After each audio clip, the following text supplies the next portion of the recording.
मैं सबसे पहले देश के प्रधानमंत्री श्री नरेंद्र मोदी जी को धन्यवाद देना चाहूँगा, जिन्होंने पूर्व प्रधानमंत्री श्री पीवी नरसिम्हा राव, श्री चौधरी चरण सिंह, स्वर्गीय चौधरी चरण सिंह और एमएस स्वामीनाथन को भारत रत्न देने का फैसला किया। Let him speak, please. Please take your seat.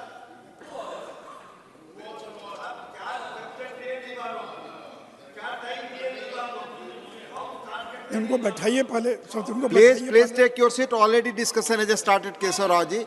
Honorable Chairman has already started. Please take your seat. It is not going on record. Please speak. Sushil Modi ji, आप बोले, आपकी बात ही रिकॉर्ड पे जाएगी। सती महोदय, मैं देश के प्रधानमंत्री श्री नरेंद्र मोदी जी को धन्यवाद देना चाहूँगा, जिन्होंने देश के पूर्व प्रधानमंत्री श्री पीवी नरसिम्हा राव, श्री स्वर्गीय चौधरी चरण सिंह और एमएस स्वामीनाथन को भारत रत्न देने का फैसला किया है। महोदय, this is short duration discussion. It has already started, Mr. Trichu Siva. Honorable Chairman has already told it. Please take your seat. Please. बैठाइए ना इनको, कैसे बोले? Please take your seats. Not going on record. Please. You speak. आप बोले। इनको house को order में लाइए। मैं आग्रह कर रहा हूं, ऑलरेडी ये डिस्कशन शुरू हो चुका है। Short duration discussion on white paper. Honourable members, please take your seat. Already माननीय चेयरमैन साहब ने बताया कि डिस्कशन शुरू हो चुका है, सैंक्शनड है। He has already explained it. Please आप बोले माननीय सती महोदय, स्वर्गीय चौधरी चरण सिंह केवल 27 दिनों के लिए देश के प्रधानमंत्री रह पाए। कांग्रेस ने समर्थन देने का ऐलान किया, लेकिन विश्वास मत हासिल करने के पहले कांग्रेस ने समर्थन वापस ले लिया और श्री चौधरी चरण सिंह जी संसद का मुंह नहीं देख पाए।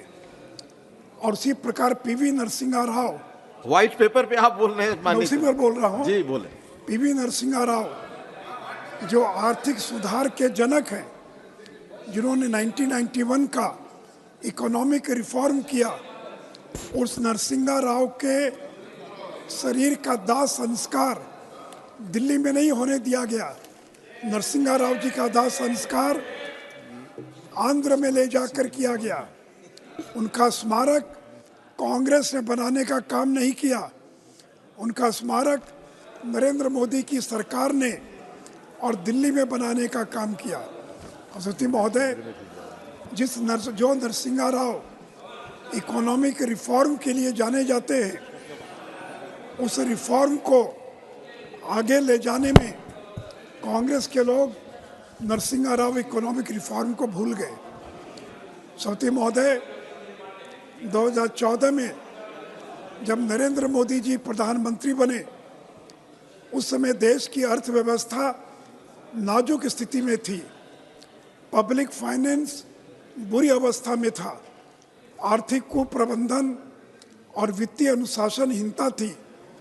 अत्यधिक संकट की स्थिति थी। भ्रष्टाचार का बोलबाला था। Banking crisis was massive and stake was too large. Policy paralysis and project delays, नीतियों की अनिश्चितता और विरोध के कारण घरेलू निवासक विदेशों में जाने लगे। The decade of UPA was a lost decade. नेतृत्व का संकट था। अर्थव्यवस्था रास्ता भटक चुका था। आर्थिक कुप्रबंधन के कारण भारत के विकास की संभावनाओं को अवरुद्ध कर दिया और भारत एक फ्रेजाइल इकोनॉमी बन गया। उपसभापति महोदय, मैं सदन को बताना चाहूँगा कि यूपीए के जो 10 साल थे, that was the most corrupt regime which this country has ever seen. मैं सदन को ये भी बताना चाहूँगा कि यूपीए के 10 साल के कार्यकाल में उनके 7 मंत्री जेल गए। डॉक्टर ए रजा, दयानिधि मारन, सुरेश कलमडी, पवन कुमार बंसल, अश्विनी कुमार, वीरभद्र सिंह, अशोक चौहान, ये 7 लोग जो यूपीए सरकार में मंत्री थे, उनको इस्तीफा देना पड़ा और उनको जेल जाना पड़ा। डॉक्टर ए रजा ये 15 महीने जेल रहे। सुरेश कलमडी जो कॉमनवेल्थ गेम्स के ऑर्गेनाइजिंग कमेटी के चेयरमैन थे, 10 महीने तिहाड़ जेल में रहे। अशोक चौहान जो महाराष्ट्र के मुख्यमंत्री थे, आदर्श हाउसिंग सोसाइटी घोटाले में जो कारगिल के वार विडोज के लिए जो फ्लैट्स बने थे वो सिविलियंस को देने का काम किया। दयानिधि मारन और उनके भाई कलानिधि मारन 2G स्कैम के अभियुक्त थे, इनको भी कैबिनेट से इस्तीफा देना पड़ा। श्री पीके बंसल, इनको रेल मंत्री से इस्तीफा देना पड़ा। इनका भतीजा विजय सिंगला 90 लाख रुपया और रिश्वत लेते हुए और पकड़ा गया। लॉ मिनिस्टर अश्विनी कुमार, इनको इस्तीफा देना पड़ा क्योंकि कोल ब्लॉक स्कैम में सीबीआई जांच में हस्तक्षेप कर रहे थे। डॉक्टर वीरभद्र सिंह जो एमएसएमई के यूनियन मिनिस्टर थे, हिमाचल प्रदेश में विजिलेंस का मुकदमा दर्ज हुआ और उनको इस्तीफा देना पड़ा। शशि थरूर जो एक्सटर्नल अफेयर्स के स्टेट मिनिस्टर थे, आईपीएल टीम कोची के विवाद में उनको इस्तीफा देना पड़ा। तो सभापति महोदय, ये थी यूपीए की सरकार जिनके 7 मंत्रियों को भ्रष्टाचार के आरोप में या तो जेल जाना पड़ा और इस्तीफा देना पड़ा। सभापति महोदय, मैं जानना चाहता हूं कि नरेंद्र मोदी की सरकार को 10 साल हो गया, एक भी मंत्री पर कोई भ्रष्टाचार का आरोप नहीं लगा। प्रधानमंत्री पर कोई भ्रष्टाचार का आरोप नहीं लगा। राफेल का मुद्दा उठा, अडानी का मुद्दा उठा, कहा कि चौकीदार चोर है, सुप्रीम कोर्ट में माफी मांगनी पड़ी। और सभापति महोदय, ऐसी सरकार 10 साल तक सरकार में रहे और नरेंद्र मोदी जी लंबे समय तक गुजरात के मुख्यमंत्री थे, एक भी आरोप भ्रष्टाचार का नहीं लगा। और दूसरी ओर यूपी की सरकार, सभापति महोदय, कोयला ब्लॉक आवंटन, ये कोल ब्लॉक आवंटन में इन्होंने नियम बना दिया, पहले आओ पहले पाओ। ऐसा भी कोई नियम है दुनिया में कि जो पहले आएगा उसको कोयले का कैप्टिव माइंस मिल जाएगा? सीएजी के अनुसार 1,86,000 करोड़ का नुकसान हुआ।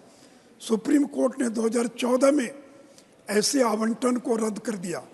47 मामलों में फाइनल रिपोर्ट सबमिट हो गई, 14 में अभियुक्त को सजा हुई है।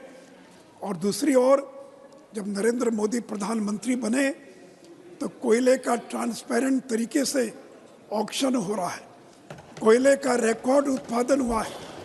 आज़ादी के बाद 893 मिलियन टन रिकॉर्ड उत्पादन हुआ है।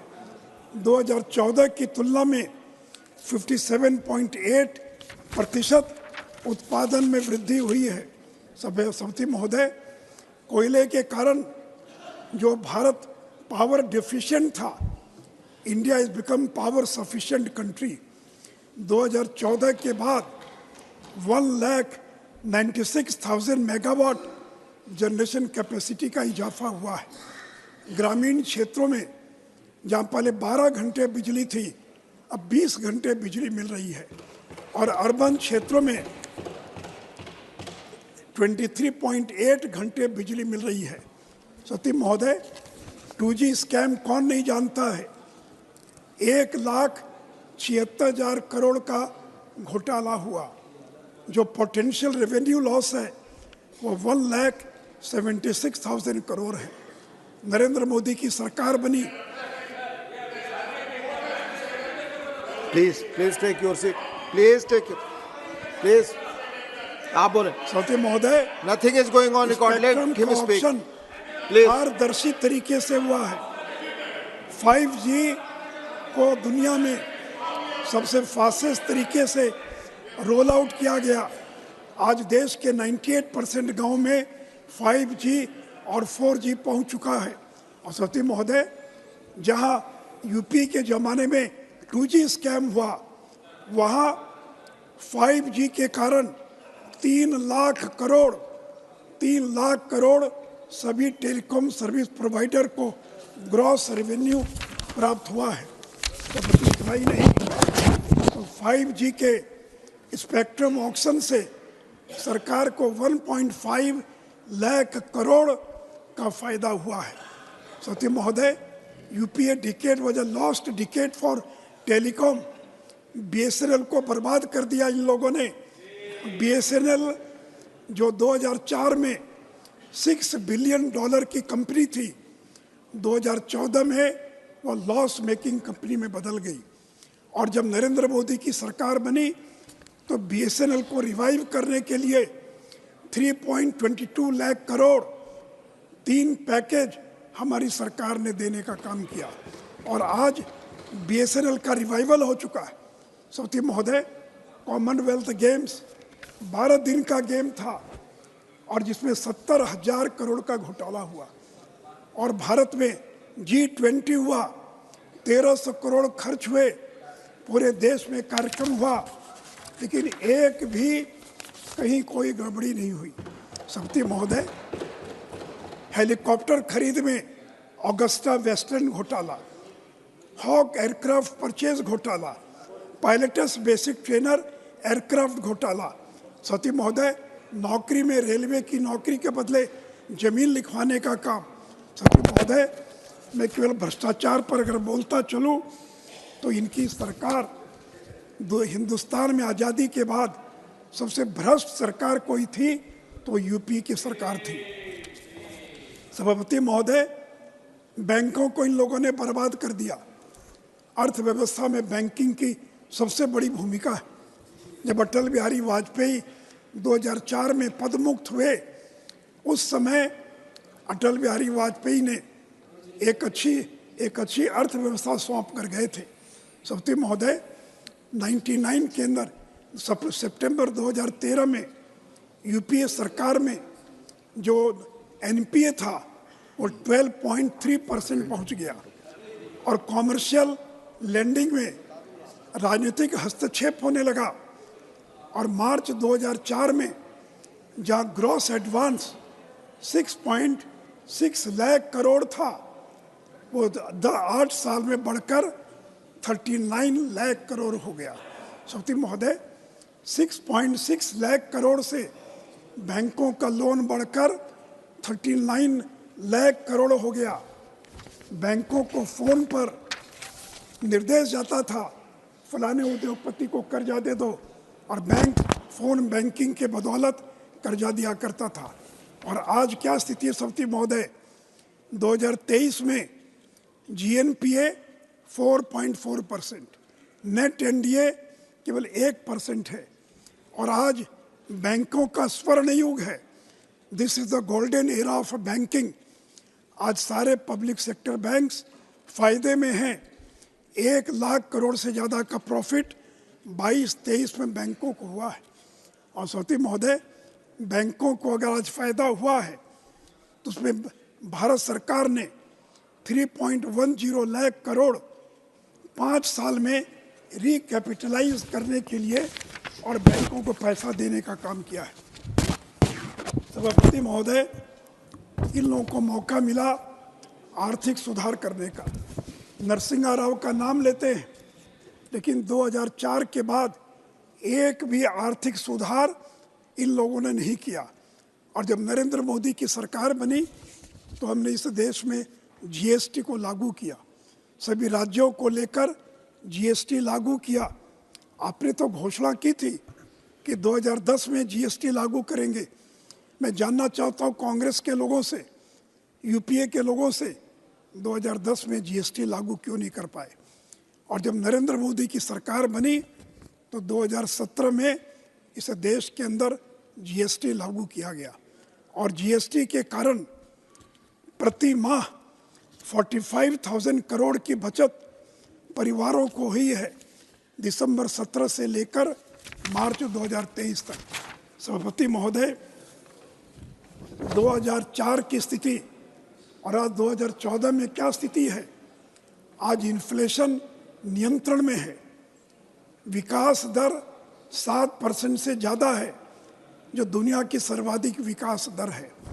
हमारे पास रिकॉर्ड फॉरेन एक्सचेंज है, 620 बिलियन यूएस डॉलर का रिकॉर्ड फॉरेन एक्सचेंज है। पहले हम फ्रेजाइल 5 इकोनॉमीज थे, आज हम टॉप 5 इकोनॉमीज हैं। लोगों का भरोसा जो खत्म हो गया था, फिर से एक बार लोगों का भरोसा सरकार में पैदा हुआ है।